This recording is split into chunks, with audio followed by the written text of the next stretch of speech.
তাই ফুরপুরাই দোকানে যে গোল জামা তৈরি করছে মেহরাব সিদ্দিকী স্টাইল দেবে, মানে এরকম ফুল করা, এই যে মেহরাব হুজুর জামায়। আবার গামছা বার হয়েছে, বুঝতে পারছেন না, আব্বাস সিদ্দিকী গামছা দাও।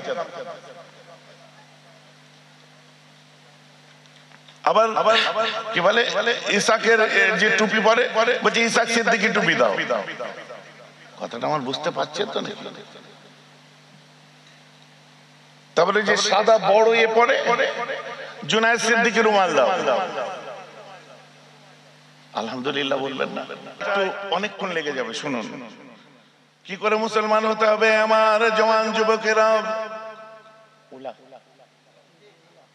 কি পাড়া? রসদতলা। উলা রসদতলার ময়দানে হাজির হওয়া জওয়ান যুবকেরা, বয়স্ক বৃদ্ধরা, পর্দার অন্তরে অবস্থিত মা বোনেরা, আপনার আল্লাহর 5 ওয়াক্ত ফরজ নামাজটাকে আদায় করুন। বছরে 1টি মাস রোজা রাখুন। ধনী ভাইয়েরা হজ করুন, যাকাত দিন, তাওহীদের উপরে কায়েম থাকুন, ভালো কাজ করুন, অপরকে করতে বলুন, খারাপ থেকে দূরে থাকুন, অপরকে দূরে রাখুন। চুরি, ডাকাতি, চিন্তায়, রাজধানী, জুলুম, সিতম, সুদ, ঘুষ, জুয়া, শরাবকারী, জিনাকারী, মেরে নিয়া, কেড়ে নিয়া, গাসব করে নিয়া, গীবত, গিল্লা, তহমত, হাসাদ, হিংসা, বস্তান, চগলখড়ি, অহংকারী, তাকাব্বুরি, কালোবাজারি হারাম, কারবার হারাম, ব্যবসা হারাম, বাণিজ্য হারাম, লেনা হারাম, দেনা, পনের টাকা নিয়ে মস্তানি দেখানো, সুদের টাকা পেটে ঢুকানো, এতগুলো খারাপ কাজ করবেন না। মা বোনেরা পর্দার মধ্যে থেকে পড়াশোনা করুন, উচ্চ শিক্ষিত হন, আব্বার শ্রদ্ধা করুন, ভাইয়েরা আমার আব্বা মায়ের খেদমত করুন, আল্লাহকে মেনে চলুন, রাসূলকে মেনে চলুন, আল্লাহর ওলিগুলোকে প্রাণ দিয়ে শ্রদ্ধা করতে থাকুন। এই খারাপ কাজগুলো ছাড়ুন আর ভালো কাজগুলো মেনে চলুন। ইনশাআল্লাহ কাল থেকেই আল্লাহ তাআলা আপনার নামটা মুসলমানদের খাতায় লিখে দেবে। জোরে বলেছেন সুবহানাল্লাহ। ওয়াজ শেষ। কতক্ষণ টাইম লাগলো? আগে ঘাবড়ে গেলে হবে? যত হুজুর আছে সারা পৃথিবীতে ডেকে এনে বলেন যে এর বাইরে একটা ওয়াজ করতে, এর বাইরে কি ওয়াজ আছে করতে বলেন। হ্যাঁ, ঘটনা লম্বা লম্বা শোনানো যাবে, লম্বা লম্বা ঘটনা ধরা যাবে, কিন্তু মূল কথা, মুদ্রা কথা, ছাঁচটা কথা হচ্ছে এইগুলো। নামাজ পড়ো, রোজা রাখো, হজ করো, যাকাত দাও, কালবার উপরে কায়েম থাকো, চুরি, ডাকাতি, চিন্তায়, রাজধানী, জুলুম, সিতম, সুদ, ঘুষ, জুয়া, শরাবকারী, জিনাকারী, বেড়ে নিয়া, কেড়ে নিয়া, গাসব করে নিয়া, গীবত, গিলা, তহমত, হাসাদ, হিংসা, বস্তান, চগলখড়ি। কথা বুঝতে পারছেন না? আপনি বলুন এই মাহফিলে একটাও চগলখড় নেই? আপনি বলুন এই মজলিসে একটাও গাঁজাখোর নেই?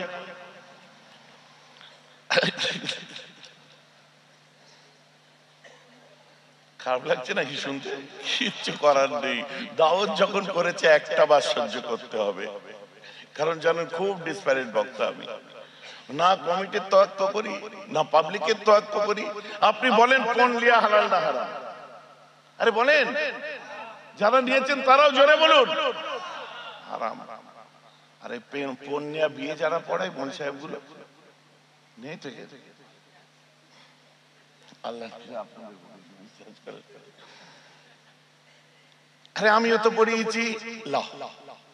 এবার খুশি তো? মৌলানা সাহেব হোক, ইমাম সাহেব হোক, পীর সাহেব হোক, মৌলানা সাহেব হোক, পীর জাদা হোক, আমরা কেউ গুনার ঊর্ধ্বে নয়। বুঝতে পারছেন? আচ্ছা, আমিও করেছি, আপনিও করেছেন। আজ এখানে বসেছি, আল্লাহ রাসূল বলছেন ইন্নাল মুমিনা ইযা আযনাবা কানাত মুত্তাকুন সাওদাউ ফি কলবিহি ফাইন তাবা ওয়াস্তাগফারা সুকিলা কলবুহু। আল্লাহু আকবার বলেন। বলছে যখন কোন মুমিন গুনাহ করে ফেলে, অন্তরে কলবেতে কালো দাগ পড়ে যায়, আর যখন সে তওবা পড়ে, ইস্তেগফার করে, তার কলবটা আবার পরিষ্কার, গুনাহ মুক্ত হয়ে যায়। সুবহানাল্লাহ। তো আজ হুজুরও তওবা পড়বে, মুরিদও তওবা পড়বে। বুঝা গেছে তো নাকি? আমরা কেউ দুধে ধুলা নয়, সবার গুনাহ আছে। সুন্দর টুপি, দামি গাড়ি, বিদেশি চশমা, ঘড়ি, ওসব কিছু লাভ নেই। আমরা ফেরেশতা নয়, আমাদের প্রত্যেকের গুনাহ আছে, আমাদের পাপ আছে। আমার মুসলমান খেয়াল করে শুনে রেখে দিন, হযরত সালমান ফারসি রাদিয়াল্লাহু আনহু আল্লাহ রাসূল যার গল্প শুনতে বড় পছন্দ করতেন, হুজুরের এক সময় পেচ্ছাব দিয়ে ব্লিডিং হতে আরম্ভ হলো, লাল পেচ্ছাব হচ্ছে, একদম রক্তের মতো রং। তুই পেচ্ছাবটা নিয়ে একটা পাত্রে ধরে একটা ইহুদি ডাক্তারের কাছে নিয়ে গিয়ে দেখানো হয়। ডাক্তার বলছে এটা মহান সাধক ব্যক্তির পেচ্ছাব। কেন? বলছে আমি দেখতে পাচ্ছি এর মধ্যে দিয়ে রক্ত, আর খুব টেনশনে থাকলে যেমন হয় অনেক ক্ষেত্রে আমি বুঝতে পারছি কিছু হয়তো ছিঁড়ে মানে নির্গত হচ্ছে ওখান দিয়ে। সালমান ফারসি হুজুরকে এসে বলা হলো, হুজুর টেক আ রেস্ট, হুজুর খুব কষ্ট করছেন, একটু রেস্ট দিন। সালমান ফারসি হুজুর বললেন, শোনো, কদিন ধরে আমি আল্লাহর কোরআনের কয়েকটা আয়াত তেলাওয়াত করছিলাম, জানো, তার মধ্যে একটা হচ্ছে আল্লাহ কোরআনে বলছেন যতক্ষণ পর্যন্ত মুসলমান না হচ্ছে মরো না। তো আমি সালমান, আমার ভয় হয় আমি মরার আগে মুসলমান হতে পারবো তো? সুবহানাল্লাহ বলেন। অতএব আমরা সবাই মুত্তাকি, কেউ মুমিন মুত্তাকি, কেউ মুসলমান মুত্তাকি। তো আল্লাহ আমাদের উপর দরুদ পড়ছেন, ওটা ঘাবড়াবার দরকার নেই, সালামও দিচ্ছেন, নবীজি বলেছেন দ্যাট ইজ ফাইনাল। এখন সবাই মিলে আদবের সাথে পড়তে থাকুন, মাহওয়াল তৈরি করে পড়ুন। আল্লাহুম্মা, এমন ওয়াজ বার হলো, বাঘের লেজ দিয়ে কান চুলকাবেন না, সে তারপর থেকে আর আমি ও বলতেই পারি না। কথা বুঝতে পারছেন? মুখেতে দাদা হুজুর আর কি বলেছিলাম, সে এমন এমন জায়গায় যে লেগে যাই, সে আর বলাও হয় না আমার, আর আমি বলিও না, মুখে উচ্চারণ করি না, যত দোষ নন্দ ঘোষ হয়ে যায়। তো যাই হোক, তবে একটা কথা বলবো যে আজ আপনারা ভাগ্যবান যে আল্লাহ তাআলা আপনাদেরকে এই মুহূর্তে একটা সুন্দর মাজমা মিলাদুন নবীর মাহফিল, বাবা রক্তদান, আপনার রক্ত অর্পণ শিবির থেকে আরম্ভ করে বাৎসরিক ক্রীড়া প্রতিযোগিতা, তৎসহ মিলাদুন নবী জলসা,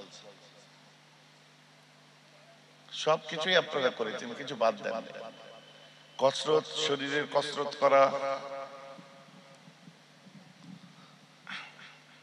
সাহাবায়ে কেরামদের জামানায়ও বিভিন্ন খেলার মানে কসরতের সঙ্গে, শরীর চর্চার সঙ্গে তাঁরা জড়িত ছিলেন। শরীয়ত সম্মতভাবে সবকিছু করলেই কোনো বাধা নেই। কদিন আগে দেখেননি একটা ভলিবল গ্রাউন্ডে আমার একটা ফটো বার হয়েছিল, দেখেছেন না? সে কত কথা, পীর সাহেব আবার ভলিবল খেলা দেখতে গেছে। যার জন্য আমার ফেসবুকে একটা পোস্ট করা আছে, দেখবেন যে এত ফতোয়া দিস কেন, একটু বাঁচতে দে না। ওটা আমার খুব প্রিয় খেলা, বুঝলেন? আমরা সবাই ওই খেলা খেলতাম, ভলিবল। আর সারা পশ্চিমবঙ্গে আমার বাড়ি থেকে ন্যাশনাল প্লেয়ারও অনেক আছে, বিভিন্ন রাজ্যে আমরা খেলতে গেছি এবং যেটা করেছে মন দিয়ে। এখন পর্যন্ত সুপার ডিভিশন কে আপনার টিম, মানে এখন বলবো না, এখন ফার্স্ট ডিভিশন ওয়েস্ট বেঙ্গলের মধ্যে আমাদের টিম ছিল। আচ্ছা আচ্ছা, বড় বড় মাঠ, কলকাতা মাঠের প্লেয়াররা আমাদের কাছে হাত। তো শুনুন, এন্ট্রি ফি দিয়ে আমরা খেলতাম না, কথা বুঝতে পারছেন তো? ওই এন্ট্রি ফি দিয়ে ম্যাচ খেলতাম না, একদম পা পর্যন্ত কভার করা পোশাক পরে, শরীয়ত সম্মত। ভলিবল মানে হাতে বল, বুঝতে পারছেন তো? দেখি তো সব চিন্তা করতো, দেখতো যে এরা কি খায়। স্পট থেকে 2 ফুট 3 ফুট জাম্প করে উঠে পড়ে এরা পাঞ্চ করছে, মারছে, দাঁড়াতে পারছে না কেউ, এরা খায়। তো শরীর চর্চা কসরত আমরাও করেছি।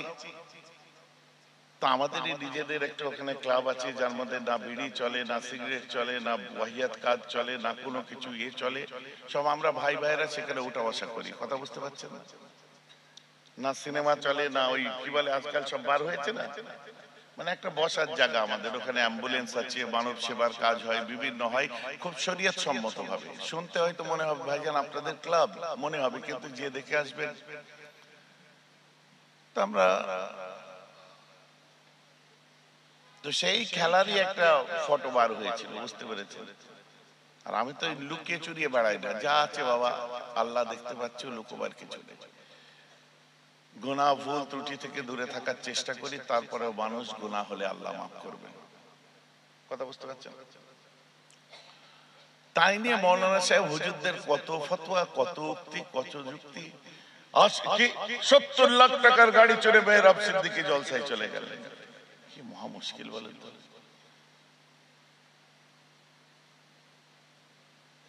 এসব হচ্ছে সংকীর্ণতা, ছোট ছোট মনের কথাবার্তা।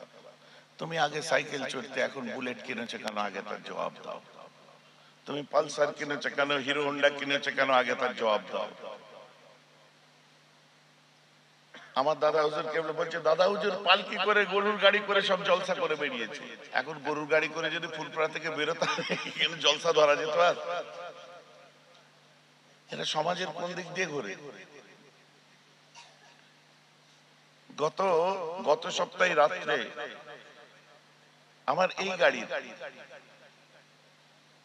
হঠাৎ ব্রেক ফেল হয়ে গেল, আল্লাহ কোন রকমের রুকালেন। আপনি বলেন এত ভালো গাড়ি যদি ব্রেক মেশিনারি হতে পারে, এখন ভাঙা অ্যাম্বাসেডর নিয়ে ঘুরলে হবে? একটা জলসায় যাওয়া যাবে? গত পরশুদিন বোধহয় এসেছিলাম, কোথায় রে শাহরুখ, পরশুদিন কোথায় এলাম, গোলাবাড়ি না কি বলে, মোসপোল, হ্যাঁ, কীর্তিপুরে জলসা করে এসে আধা ঘন্টা 32 মিনিটের মধ্যে মোসপোলে এসেছি। এখন যদি আমি গরুর গাড়িতে আসতাম আর হতো? কথা বলতে গেলে বলার মতো বলতে হবে না? কি সব সংকীর্ণতা। আমি তার জবাব দিয়েছি, অত সহজে ছাড়ার মানুষ আমি তো নয়। যে ফতোয়াটা মেহরাব সিদ্দিকীকে না দিয়ে কাবার ইমামের বিরুদ্ধে দিকে যাও, কাবার ইমাম আমার দেশের টাকায় 8.5 কোটি টাকা দামের গাড়ি চড়ে, গাড়িটার নাম হলো আপনার কি বলে ক্যাডিল্যাক। মদিনার ইমাম সাহেব যে গাড়িটা চড়ে আমার দেশে, তার দাম 4.5 কোটি টাকা, ওটার দাম নাম হচ্ছে জিএমসি। ফতোয়াটা সেখানে না দিয়ে আমাকে দিচ্ছ। আমি তোমার বিরোধিতা করব না, আমি তোমার জন্য দোয়া করব যে আল্লাহ যখন আমাকে চড়াচ্ছে, আল্লাহ যেন তোমাকেও চড়ায়। ধন দিক লোকে খাবে, খোদা না গরিব করে। কথাটা বুঝতে পারছেন তো? অতএব কন্ট্রোভার্সি বরাবর লেগে আছে।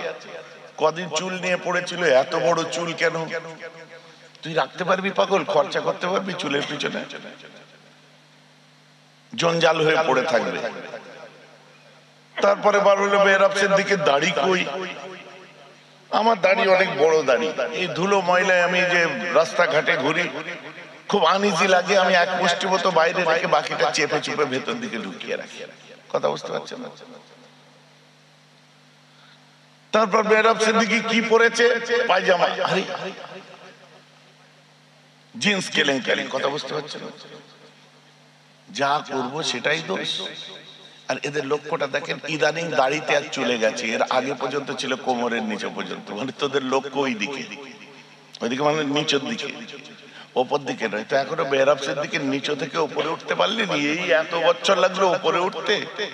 তো নিচের জিনিস নিচে থাকে, সব বলে লাভ কি তোদের? আল্লাহ তাআলা প্রত্যেকটা মানুষকে সাবলীল করুক, প্রত্যেকটি মানুষের সংসার সচ্ছল করুক, প্রতিটি মানুষকে এত ধনী মানুষ বানিয়ে দিক যাতে পাশের বাড়ির কোনো গরিব থাকলে যেন সেই ধনী যাকাতে গরিবের দিনটাও ভালো চলে। বলবেন না আল্লাহুম্মা আমিন? এখন আপনি বলেন, আপনি যদি ধনী না হন তাহলে ইসলামের 5টা স্তম্ভ কি কি? 5 times pray, 1 month fasting, হজ্জে Baitullah, sacrifice and also কালিমা তাইয়্যিব লা ইলাহা ইল্লাল্লাহ মুহাম্মাদুর রাসূলুল্লাহ। It was necessary, it was essential for ummah. It was essential for all Muslim nation. মুসলিম জাতির কাছে এটা হচ্ছে আমাদের জন্য অতি আবশ্যক কর্তব্য, ফরজ। এখন আপনি নামাজ পড়ছেন, কালেমা পড়ছেন, রোজা রাখছেন, আর আল্লাহ যদি আপনি ধনী না করে আপনি হজটা কি করে করবেন, যাকাতটা কি করে দেবেন? তাহলে আপনার দুটো ইবাদত বাদ যাচ্ছে। যার জন্য দোয়া চাই আমি যে আল্লাহ ওই দুটো করার জন্য আপনাদেরকে অর্থ দিক। বলুন না আল্লাহুম্মা আমিন। আর এখানে বসে আজ নিয়ত করুন যে আল্লাহ তুমি আমাকে ধনী করো, আমি তোমার হাবিবের ঘরটা দেখতে চাই। এই নিয়ত করুন। আর প্রথমে রাধা সেখানকার রাখুন, ওই যে একবার যাবেন যে ওখান থেকে ঘুরে এসেছে একটাও দেখাতে পারবেন না গরিব আছে। ভাইজান বোঝা যাচ্ছে তো নাকি? লজিক্যালি কথা বলতে হবে গুরু। এটা চাঁদে মানুষ যাওয়ার যুগে বাস করছো, এটা সুনিতা উইলিয়ামসের স্পেস স্টেশনের যুগে বাস করছো, নীল আর্মস্ট্রং অলড্রিন মাইকেল কলিনের অ্যাপোলো 11 এর যুগে বাস করছো। তুমি যে যুগে বাস করছো সেলুলাইডের জগৎ, আলহামদুলিল্লাহ বলো, শুকরিয়া বলো। ফিল্ম অ্যাক্টরদের স্টাইল ছেড়ে দিয়ে আমাদের স্টাইল ছেলেরা নিয়েছে এখন, আলহামদুলিল্লাহ বলবেন না? নিশ্চয় সমাজে সেই জায়গা থেকে বিলং করছি। তাই ফুরপুরায় দোকানে যে গোল জামা তৈরি করছে মেহরাব সিদ্দিকী স্টাইল দেবে, মানে এরকম ফুল করা, এই যে মেহরাব হুজুর জামা। আবার গামছা বার হয়েছে কি বুঝতে পারছেন না? আব্বাস সিদ্দিকী গামছা দাও। আবার কি বলে ইসাকের যে টুপি পরে বলছে ইসাক সিদ্দিকী টুপি দাও। কথাটা আমার বুঝতে পারছেন তো নাকি? তারপরে যে সাদা বড় ইয়ে পরে জুনায়েদ সিদ্দিকী রুমাল দাও। আলহামদুলিল্লাহ বলবেন না? তো তো যে বলতে পারতো যে আপনার দেখো গুচি পরে বসে আছে, কথা বুঝতে পারছেন? আরমানি পরে বসে আছে। এই গুচি পরা ছেলেটা, আরমানি পরা ছেলেটা যে বলছে আমাকে জুনায়েদ সিদ্দিকী রুমাল দাও, এটা ভালো জিনিস না খারাপ জিনিস? ও একটা মূল স্রোতে ফিরতে চাচ্ছে, তাকে চান্স দিন, তাকে এনকারেজ করুন। আসলে আমাদের সমাজ বড় কঠিন হয়ে গেছে জানেন, এত মৌলী সাহেব বেড়ে গেছে আর এত ফতোয়া বেড়ে গেছে, এই ফতোয়ার ঠেলাই না বউ পালাচ্ছে সব। কথা বুঝতে পারছেন? এত ফতোয়া বেড়ে গেছে, মহা মুশকিল। أن النبي عليه الصلاة والسلام قال بايعوني على أن لا تشركوا بالله شيئا ولا تسرقوا ولا تزنوا ولا تقتلوا أولادكم ولا تأتوا ببهتان تفترونه بين أيديكم وأرجلكم ولا تأسوا في معروف أو كما قال عليه الصلاة والسلام। ছটা জিনিস আল্লাহ রাসূল বললেন, আসো তোমরা, আমার সাহাবারা তোমরা আসো, আমি মুহাম্মাদের কাছে এই মর্মে তোমরা বায়াত হও, অঙ্গীকারবদ্ধ হও। ছটা জিনিস আল্লাহ রাসূল বললেন। আলা আল্লাহ তুশরিকু বিল্লাহি শাইআ, আল্লাহর সঙ্গে কারো শরীক করবে না, শিরক করবে না। ওয়ালা তাসরাকু, চুরি করবে না। ওয়ালা তাজনু, তোমরা জিনা করবে না। ওয়ালা তাকতুলু আওলাদাকুম, তোমরা তোমাদের সন্তানগুলোকে হত্যা করবে না। ওয়ালা তাতু বিবুতানিন তাফতারুনাহু বাইনা আইদিকুম ওয়া আরজুলাকুম, মানুষের পিছনে এক কথা সামনে এক কথা তোমরা বলবে না। ওয়ালা তাসাউ ফি মারুফিন, কেউ ভালো কাজ করলে খবরদার তার পিছনে যে বদনাম করবে না, বাধা দেবে না। আমার নবী ফাতা মক্কা হয়ে গেল, মক্কা বিজয়ের পর সূরা মুমতাহিনা নাযিলের পর আল্লাহ রাসূল এই ছটা জিনিসকে সামনে রেখে সাহাবাদেরকে সাকিফায়ে বনি সাঈদায় বসে বায়াত করে দিয়েছিলেন। বায়াত করা হচ্ছে সুন্নাত। আর আমার নবী সেদিনে জন্ম নিয়েছিলেন। আলহামদুলিল্লাহ, আল্লাহ রাসূল সেদিন যে কথাগুলো বলেছে আর বাস্তবে দেখুন আজকে সেগুলো সব মিলে যাচ্ছে রাসূলুল্লাহর কথার সাথে, সব মিলে যাচ্ছে। আর এমন একটা ধর্মে আমরা জন্মগ্রহণ করেছি, বলতে আমায় ভালো লাগে যে আমার কোরআন সেদিন যে কথা বলেছেন আজকে তার প্রতিটি প্রমাণ আমরা পৃথিবীতে পাচ্ছি।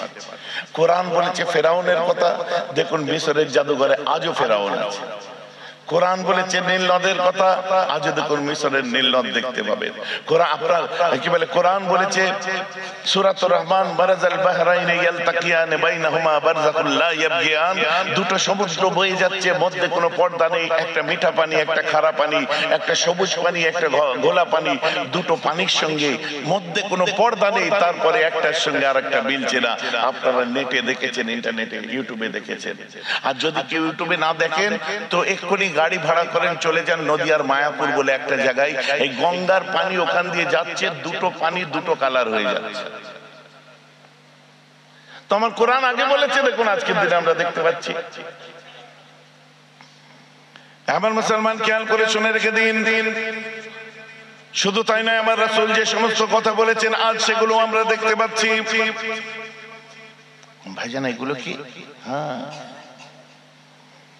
এখানে অনেক এডুকেটেড ছেলেরা বসে আছে, তাদেরকে জিজ্ঞাসা করুন ভাই ওইটা কি, বলবে আসমান, আকাশ। ভাই ওর উপরে কি আছে, বলছে আর একটা আকাশ। তার উপরে কি আছে, বলছে আর একটা আকাশ। তুমি কি করেছো, বলছে আমি অ্যাস্ট্রোনমিক্যাল সায়েন্স নিয়ে পড়াশোনা করেছি।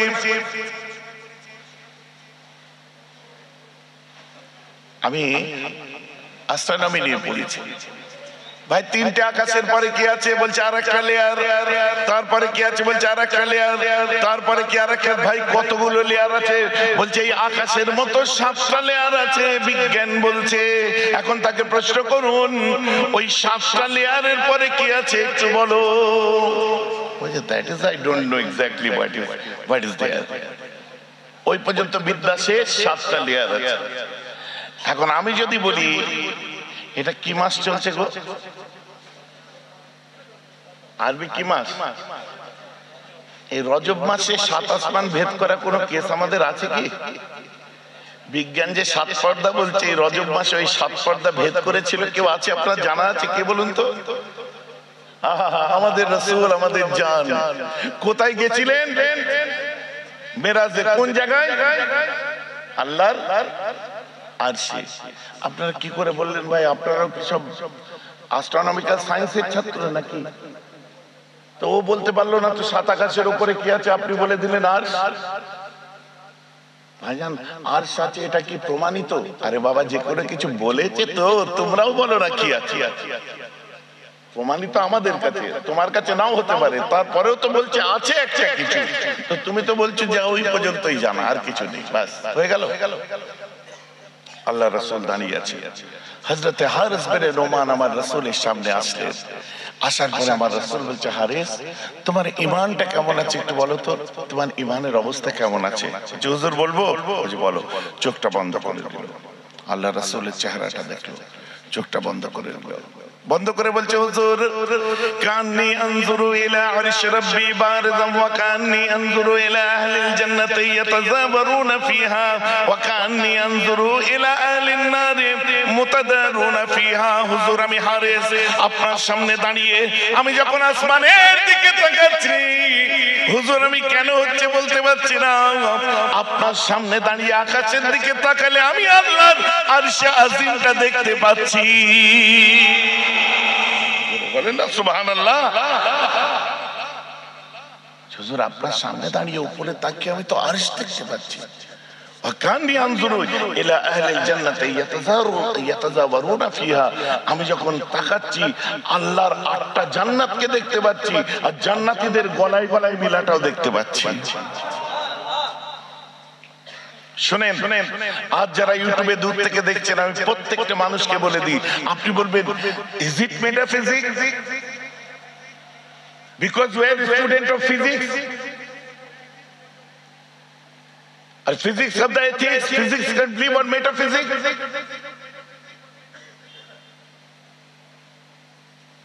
How can I believe that?